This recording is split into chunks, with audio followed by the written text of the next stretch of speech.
thing for themselves. So it's complicated. It's not that man can't do anything for themselves, it's what man will not do at all.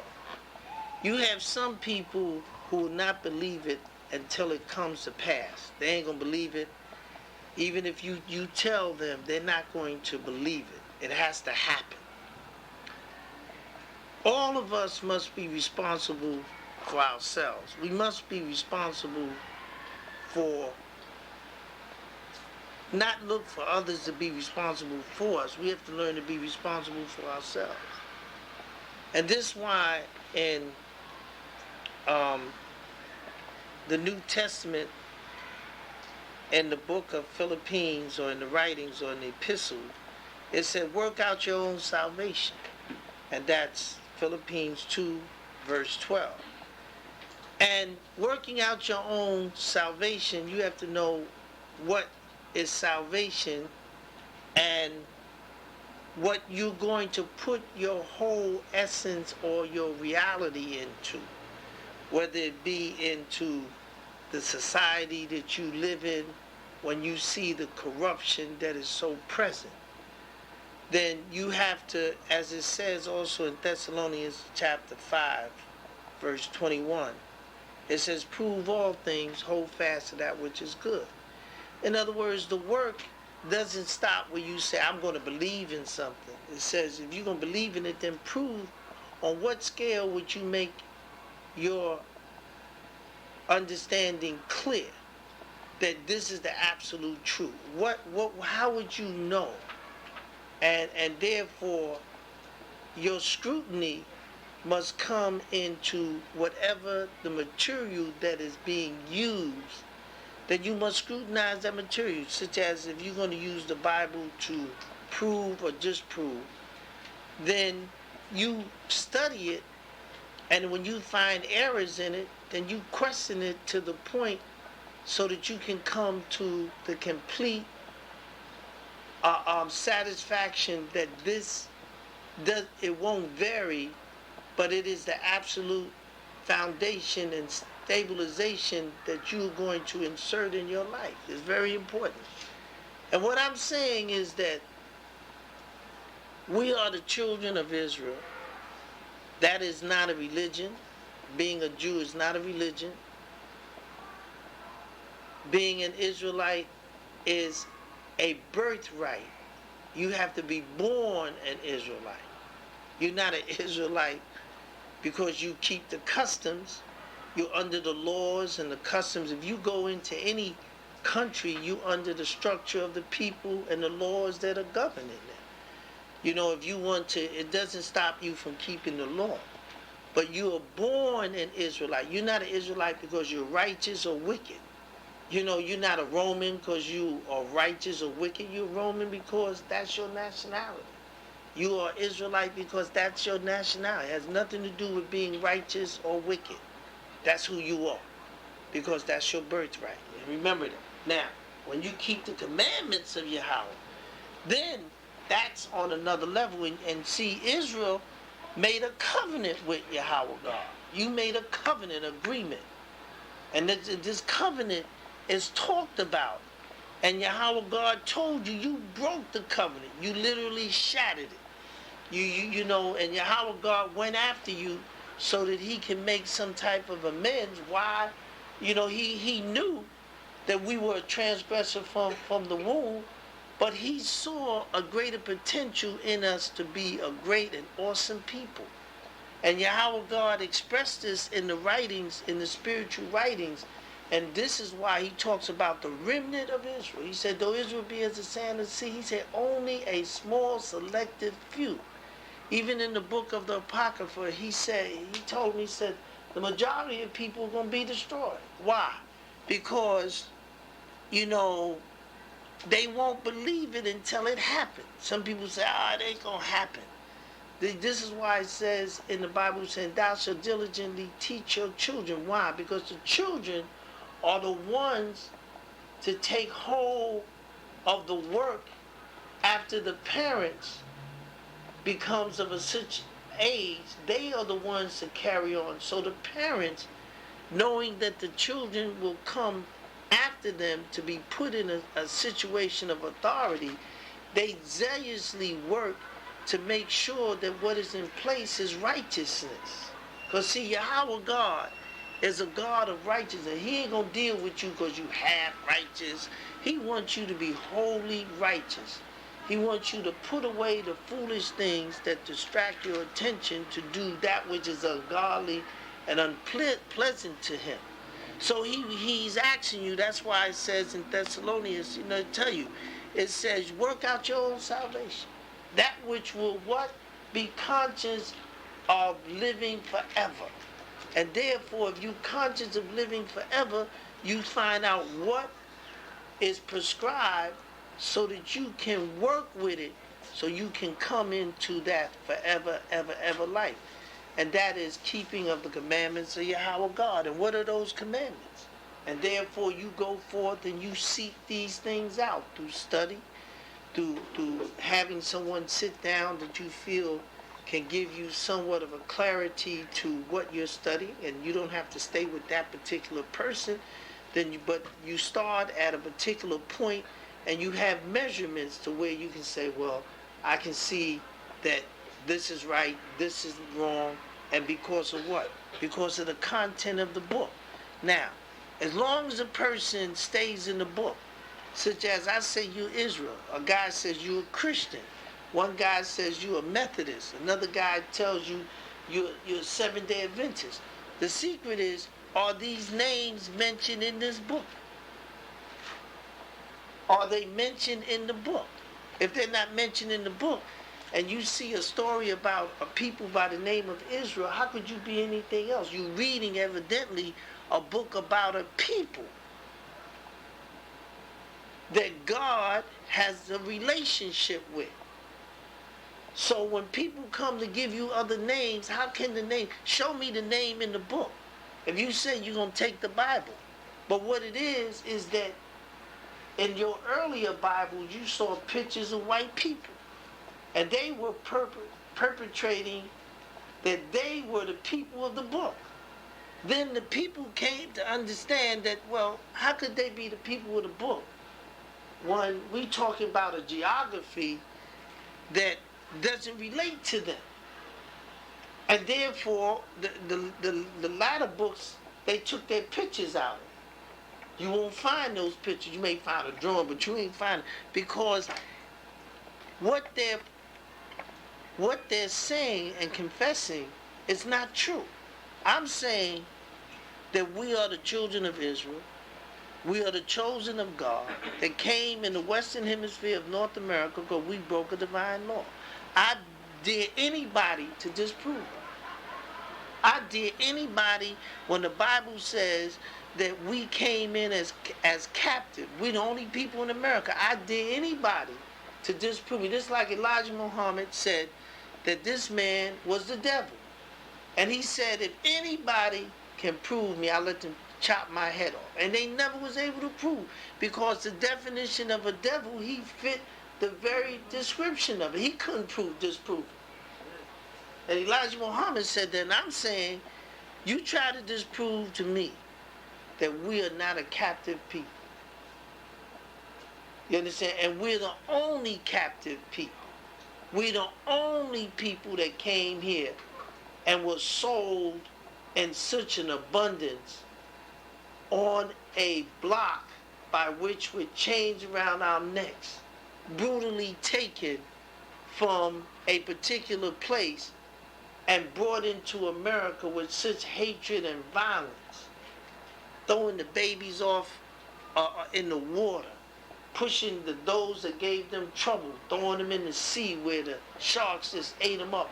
You have no idea the horror that we encountered through our captivity. They was never kind to us, never humanly having a compassion, because he said you're an animal.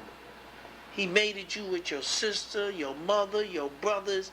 And then, so when you see young men having some resentment, where people say they're hostile, they're angry. Black people have every right to be angry. But there's another black man that's not angry, and he ain't hostile. He's the man with the absolute truth that he knows that God brought him here because he broke a law. And the punishment has to be accepted. See, Yahweh God told you that you have to accept this punishment because the punishment is rightly given you because you did that which was wrong. So those of us that know this, we accept of the punishment. Now, I don't want you to think that I'm just saying this and it doesn't hold true. I'm going to read it to you where Yahweh God tell you that you have to accept of the punishment. You know, so when we read this, we understand that Yahweh God is working a great and awesome work. And let me begin to read this to you. It says, and this is in Leviticus chapter 26. Okay, and I'm going to start at 43. The land also shall be left of them, and shall enjoy her Shabbat, while she lie desolate without them.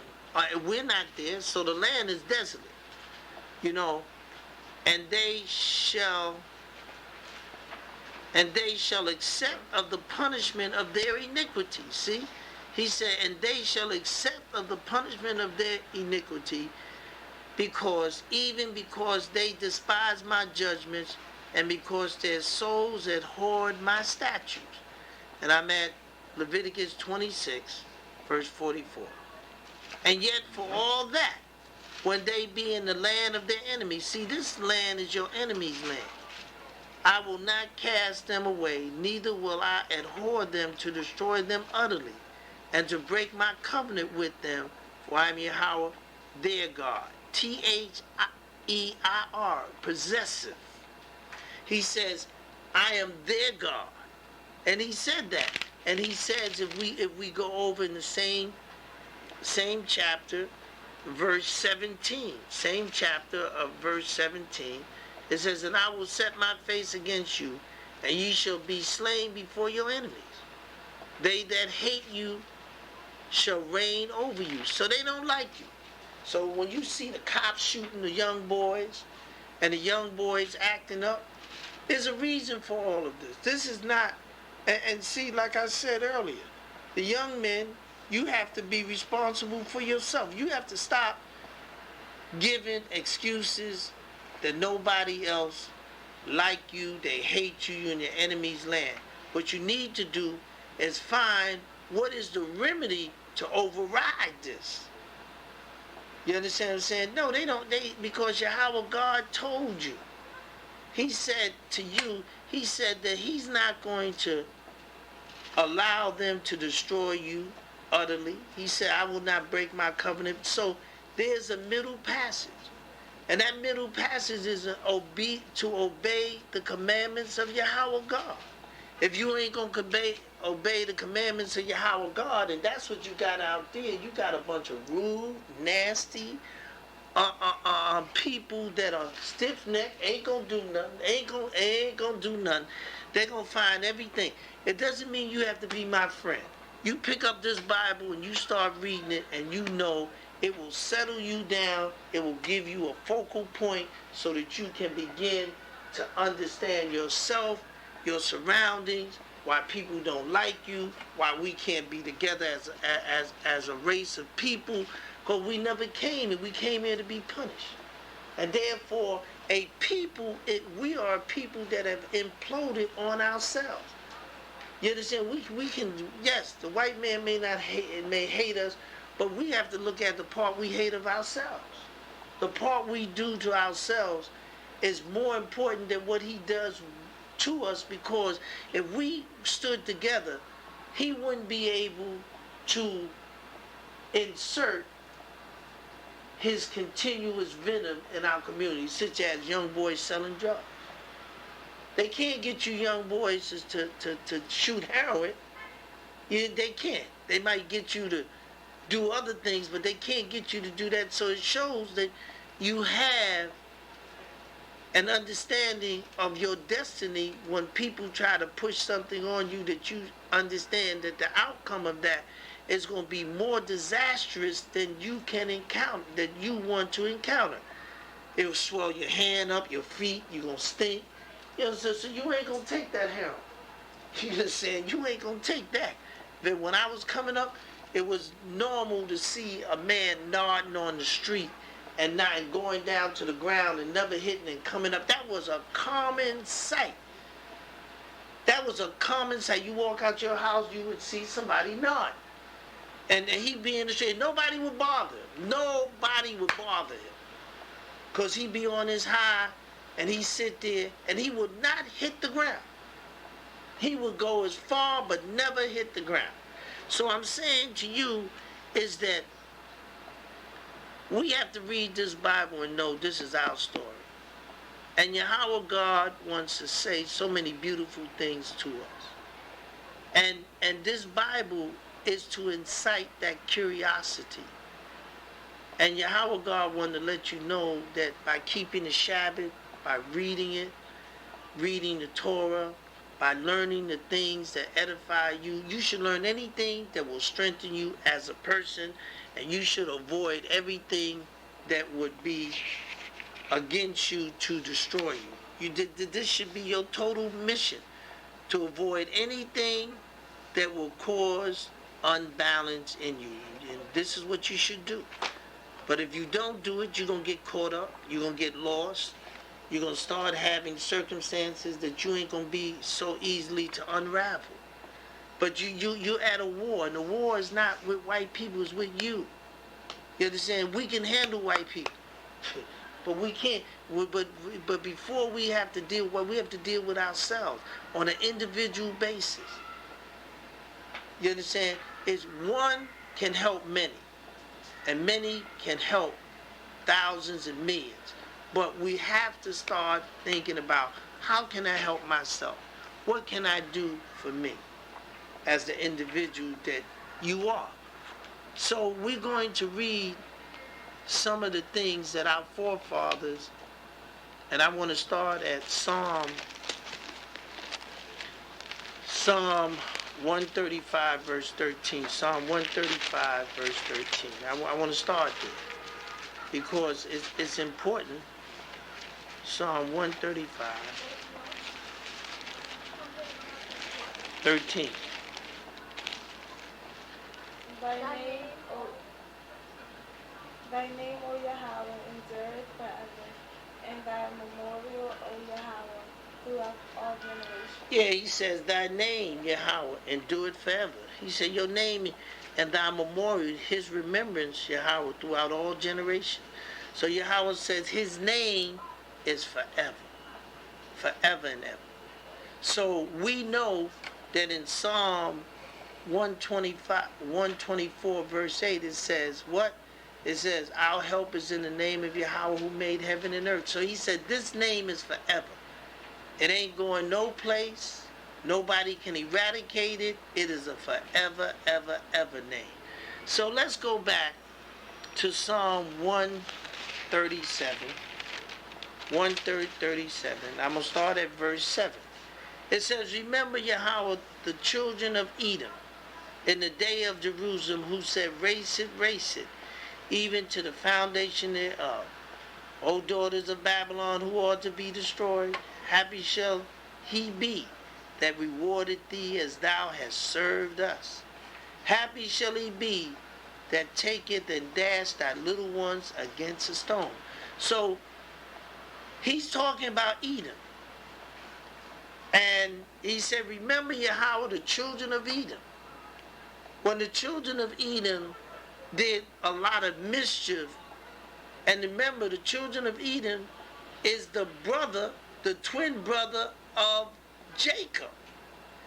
And in this section, it said, remember Yahweh. This is Jacob saying, remember Yahweh, the children of Edom.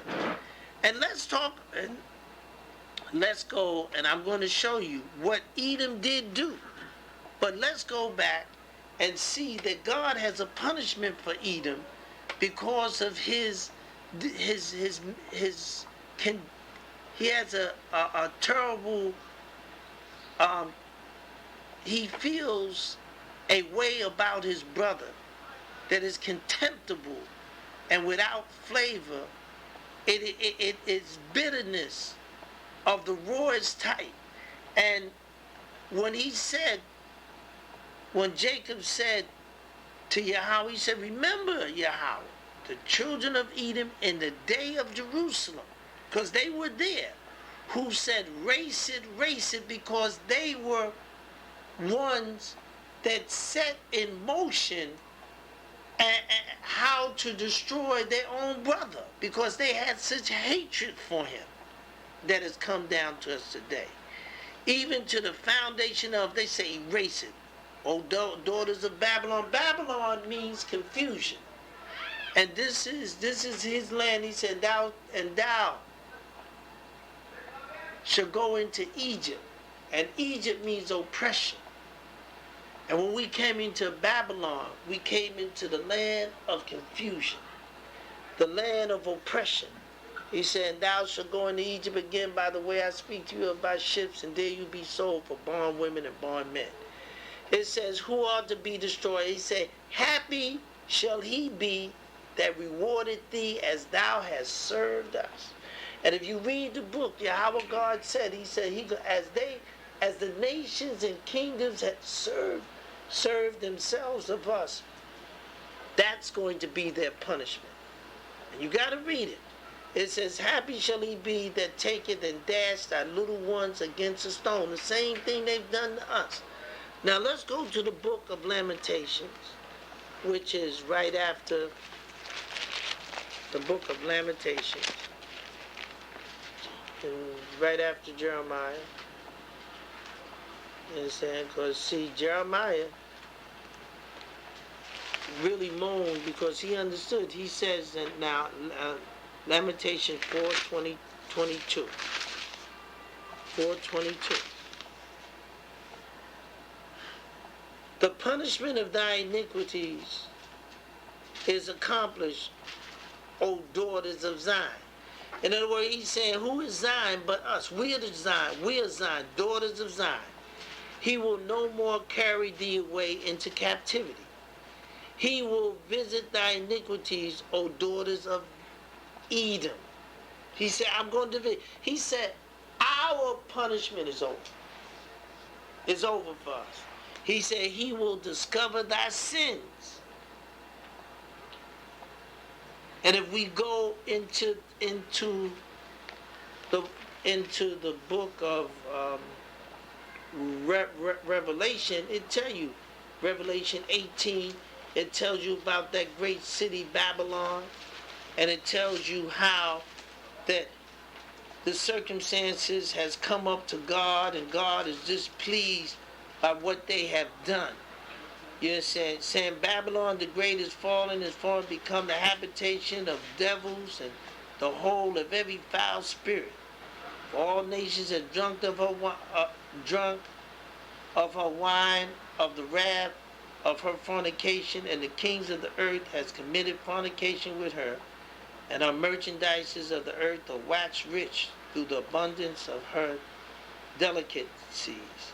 So Yahweh God has told him, he said, and I've heard another voice from heaven saying, come out of her, my people, that ye be not partakers of her sins, and that ye receive none of her plagues. And see, Yahweh God has said, come out from among her. Don't participate in her things that is even brought about the sins. And that's why Yahweh said, he will discover thy sins. And the sins of her is so, it said, when you understand, he says, for her sin has reached unto heaven, and Allahayimah has remembered her iniquity. See, and that's Revelation chapter 18, verse 5. I read from verse 1 to 5. And see, her sins. And this is why Yahweh God told you, this is about Edom. Edom, my brother. Why? Let's go in the book of Amos. The book of Amos gives us a clear understanding of why Yahweh God feels that way about him. And therefore, because of what he is, what he does, he has no respect for God. He has no fear of God. When you have no fear of God, then everything is open. I'm at Amos chapter 1, verse 11. Amos chapter 1, verse 11. Thus said Yahweh, for 3 transgression of Edom. See, Edom, 3 and for 4, I will not turn away the punishment thereof, because he did pursue his brother with the sword, and did cast off all pity, and his anger did tear perpetually, and he kept his wrath forever. So I mean, you have to understand is that this is a feud within a family. They were brothers. And you know, when you can't have no love for your brother, I mean, he said what he said here. He said because he did pursue his brother with the sword and did cast off all pity. He said, I don't have no pity for him, and it was his brother. And this is deep. It wasn't a stranger. And let's go to Joel. Because Joel tells another part of the story that Yahweh God is displeased with Esau. And we have to know this for ourselves. I'm at Joel 3, and I'm at verse 19. Somebody want to read that? Joel 3:19. Egypt shall be a desolation, and Edom shall be a desolate wilderness, for the violence against the children of Judah, because they have shed innocent blood in their land. See, Yahweh God said Egypt, Edom shall be a desolate wilderness. Where does Edom abide? Nowhere Edom abide, and you know it's going to be a desolate wilderness. This is your brother Esau in the western hemisphere of North America. America is going to be a desolate wilderness. This place, people ain't going to even know. When Yahweh come through, it's going to be like the Sahara Desert. People going to explore over here as they go into the desert. That's right. You understand? They're going to go and see the wasteland. He said, a desolate wilderness for the violence against the children of Judah. Yes. How you think? Yeah. See, all of this is because of what he did against you. And he continues to do things against you. And therefore, if we go back, and Yahweh wants to show us things, he says here, we're going into Obadiah. Let's go into Obadiah to show you that Yahweh God did not say he hate Obadiah chapter 1 verse. Let's start at verse 10. And Yahweh God and show you what they did.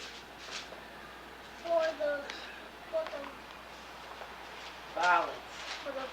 For thy violence against thy brother Jacob. Go ahead. For the violence against brother Jacob, shame shall cover thee, and thou shalt be cut off forever. So he says, read that again.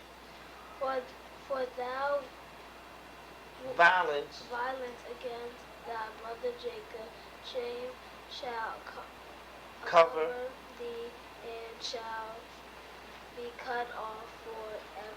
Yeah, so he says, for thy violence against thy brother. He said, the violence against thy brother. Shame shall cover thee, and thou shalt be cut off forever. Go and read 11. In the days that thou stoodest on other sides, in the day that the strangers carried away captive his forces, and foreigners entered into his gates, and cast lots upon Jerusalem. Yes, and this is what happened. He says, in that day that it says, in the day that thou stoodest on the other side, in the day that the strangers carried away captives his forces, and foreigners entered into the gates, and cast lots upon Jerusalem, even thou was as one of them. He said, you was like one of them. This is your brother. You understand? This is your brother, and you was as one of them. But thou should not have looked on the day of thy brother in the day that he became a stranger. Neither shouldest thou have rejoiced over the children of Judah. Why? Because Judah and Benjamin was the last ones that was there. They slaughtered them people. Man, people don't understand what happened.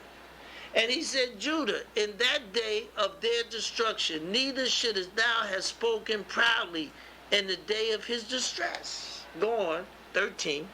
Thou shouldest not have entered into the gate of my people in the day of their calamity. Yea, thou shouldest not have looked on their affliction in the day of their calamity, nor have laid hands on their substance in the day of their calamity. Yeah, they did that. This is what has happened. You can go in the book of let's go back in the book of Joel. And it tells you they did exactly. This is how you prove it. You can't prove it no other way. You prove it this way. You go, because this knowledge is there. It's there in Joel 3, start at verse 2. What it says, verse 2, read that. I will also Gather all nations and will bring them down unto the valley of of Jehoshaphat, and will plead with them there for my people and for my heritage Israel, whom they has scattered among the nations, and parted. parted my land. There it is. It says, I will also gather all nations. He said all nations, and will bring them down in the valley of Jehoshaphat, and will plead with them there for my people, and for my heritage Israel, whom they have scattered among the nations, and parted my land. They did do that. It's a historical fact. They have parted, they have done what they have done, and therefore we must understand our position. It also goes on to say, because ye have taken my silver and my gold, and have carried into your temples my goodly pleasant things. Yahweh God says, man, y'all went into a place y'all was never supposed to go. Now you're going to rob my things out of there. You done scattered the people. You done gone back in the land. And by lot, you did me? Come on. Yahweh God, and what does Yahweh God say about all this? Let's go into Zechariah. Let's go into Zechariah and see. This is serious, man. I mean, we must have a Zechariah 12, verse 2 to 3. 12, 2 to 3. Behold, I will make Jerusalem a cup of trembling unto all the people round about, when they shall be in the siege both against Judah and against Jerusalem. And in that day will I make Jerusalem a burdensome stone for all people. All that burden themselves with it shall be cut in pieces, though all the people of the earth be gathered together against it. Yeah, see, that's why Yahweh God says, you saw what happened in there. It's a cup of trembling. You will never have peace in that land. This is written right here. So, when they say peace, peace, all you're going to have is nothing but trouble, trouble, and more trouble. So may Yahweh bless each and every one of us. May the Spirit rest upon us. May Yahweh have mercy upon us in our endeavors. May we have a clear understanding of who we are.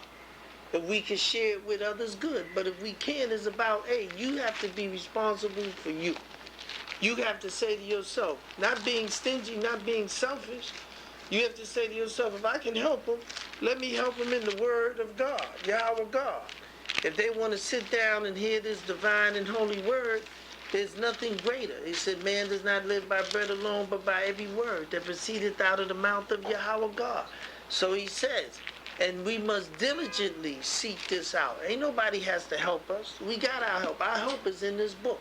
But what we got to do is do that which is acceptable and that which is right. And may Yahweh God bless you and keep you and strengthen you. May His Spirit rest upon you in all that you set your hands to do. Amanah.